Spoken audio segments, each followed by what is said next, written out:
rosario no es exclusivo de la religión católica, pero hay registros arqueológicos muy antiguos que incluso nos ubican algunos murales con mujeres que tienen rosarios en las manos desde la era de bronce, hace unos 3000 años, y también nos podemos ir más atrás aún con las Venus paleolíticas. Fíjate que en la estructura del rosario tenemos 5 cuentas grandes separadas por 10 cuentas más pequeñas.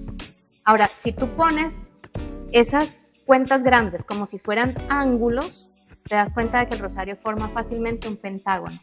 Y el pentágono es precisamente el centro de la estrella de 5 puntas, que es la estrella asociada con Venus.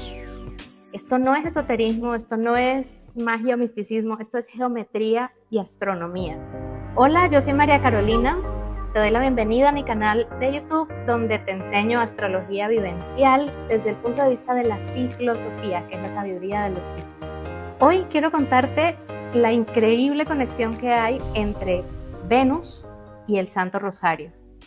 ¿Tú te has dado cuenta de que los símbolos de Venus y el Rosario son prácticamente lo mismo, son idénticos? Pues eso no es casualidad y en este video te voy a contar por qué están tan íntimamente relacionados. Primero quiero recalcar que yo doy esta información con muchísimo respeto para las personas que consideran el rezo del Rosario como algo muy sagrado. Yo también considero que es una práctica muy sagrada y es una muy potente además. Sin embargo, el Rosario no es exclusivo de la religión católica. Ciertamente es la forma más conocida para nosotros aquí en Occidente, pero hay registros arqueológicos muy antiguos que incluso nos ubican algunos murales con mujeres que tienen rosarios en las manos desde la era de bronce, hace unos 3000 años.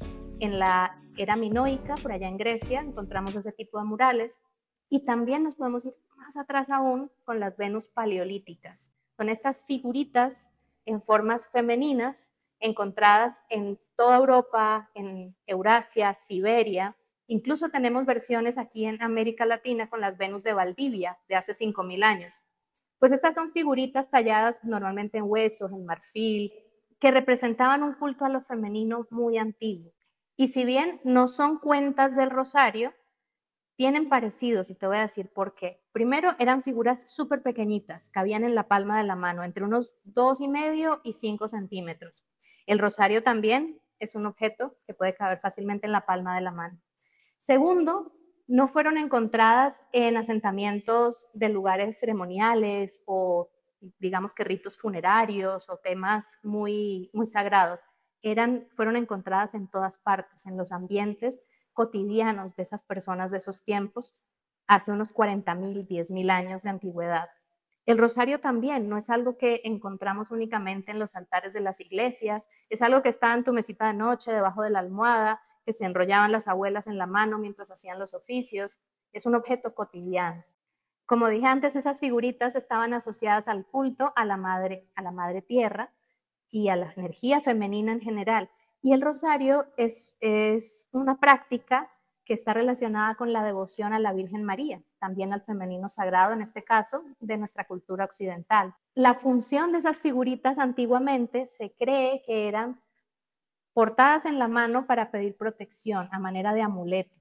Las personas a lo mejor se las llevaban cuando iban a cazar, pidiendo protección contra las bestias salvajes con las que tenían que enfrentarse, o cuando iban a recolectar alimento, pidiendo abundancia y fertilidad de la tierra o de la madre, que es la que nos sostiene y nos nutre. Y siguen siendo esos los mismos milagros que pedimos hoy en día cuando oramos por el rosario, a nuestra manera. Pedimos protección, pedimos salud, pedimos abundancia. Si vas notando las similitudes entre la energía femenina, el culto a lo femenino, el Santo Rosario, ahora vámonos un poquito más hacia el símbolo de Venus. Si te das cuenta, ese símbolo de Venus puede incluso parecer una de estas figuritas, parece una mujer paradita. Recuerda que estas figuritas no tenían casi pies, no eran para pararse o para ponerse como estatuas en altares, eran literal para ser cargadas y sostenidas con las personas. Y Venus tal cual, parece una figurita igual. Y bueno, ya vimos que el rosario tiene prácticamente la misma forma que el símbolo de Venus. Astrológicamente, Venus representa la feminidad, pero también representa el amor, la belleza, la riqueza, todas las cosas buenas y bonitas de la vida. Y también tiene una dimensión mística de la que vamos a hablar más adelante, pero primero vamos un poquito a la estructura del rosario. Fíjate que en la estructura del rosario tenemos 5 cuentas grandes separadas por 10 cuentas más pequeñas. Quien sabe rezar el rosario sabe que las cuentas grandes corresponden a los Padres Nuestros y las cuentas pequeñas a las Ave Marías. Ahora, si tú pones esas cuentas grandes como si fueran ángulos, te das cuenta de que el rosario forma fácilmente un pentágono. Y el pentágono es precisamente el centro de la estrella de 5 puntas, que es la estrella asociada con Venus. Esto no es esoterismo, esto no es magia o misticismo, esto es geometría y astronomía.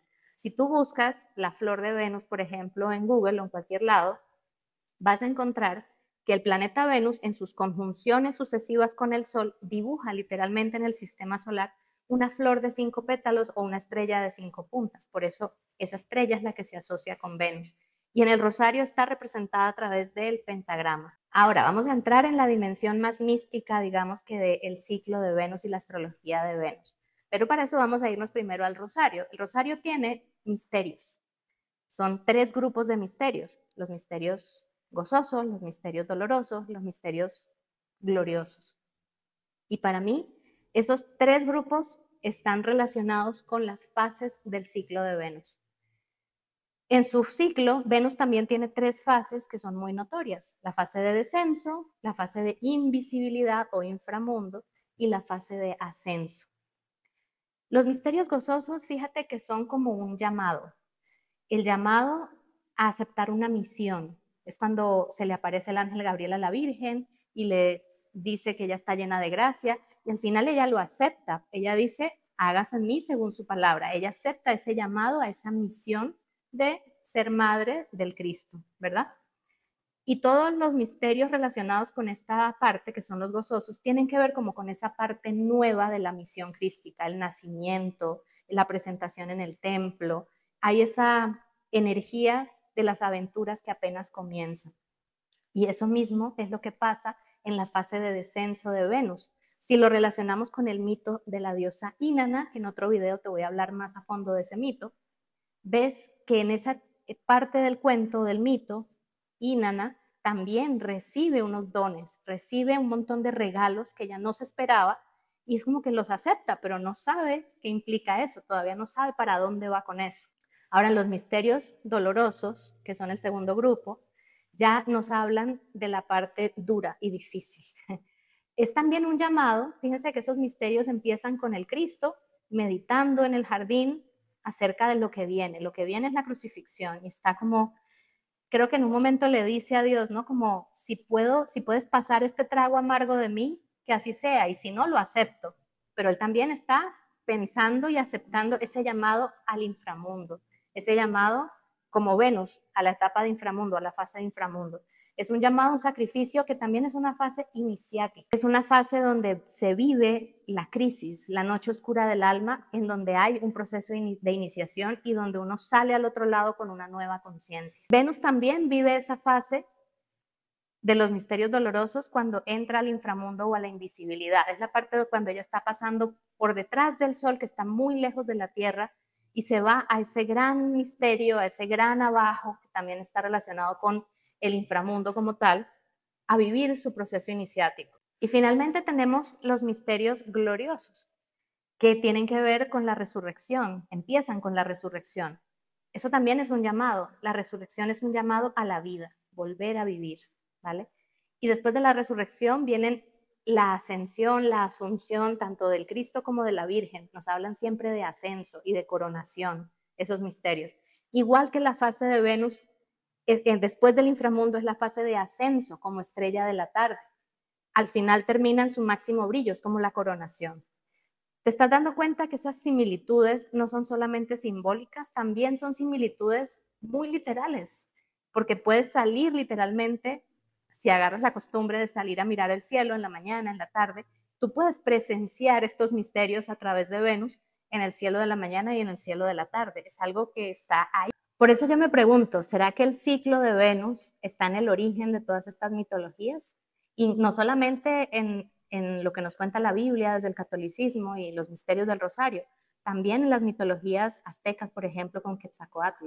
Ahí está también representado esa misma simbología, porque Quetzalcóatl también era la estrella de la mañana, también estaba relacionado con Venus. Y yo te cuento todo esto como una invitación a penetrar en esta dimensión más vivencial, más arquetípica y simbólica de la astrología, no solamente para que quede aquí como una curiosidad en la mente, sino para que puedas ver que hay una forma de relacionarte con los ciclos de la naturaleza. El ciclo de Venus es el ciclo que te abre la puerta a la dimensión de los milagros, de la sincronía, y es cuestión de conocerlo y de observarlo y de poco a poco irte compenetrando con él. La astrología vivida de esa manera también tiene esa dimensión mística e iniciática. Y si todo esto que hemos hablado no te ha volado la cabeza todavía, te voy a dejar con un último dato.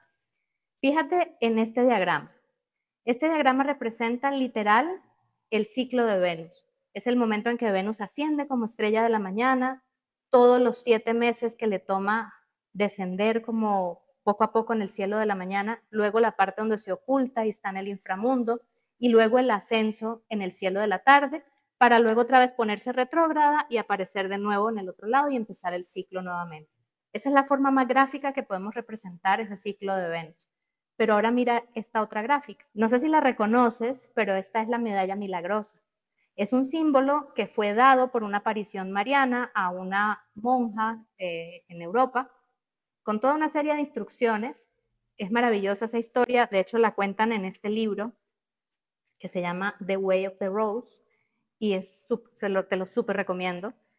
Y en esa medallita, o sea, en esas instrucciones que le dio la Virgen a esta monja, le dice que tiene que grabar esa medalla, que tiene precisamente una M atravesada por una línea horizontal y con una cruz que la corona. No sé si te das cuenta, pero es casi idéntica a la forma del ciclo de Venus. Pero por si te quedaban dudas de que esto es solo una casualidad nada más, fíjate en este otro símbolo.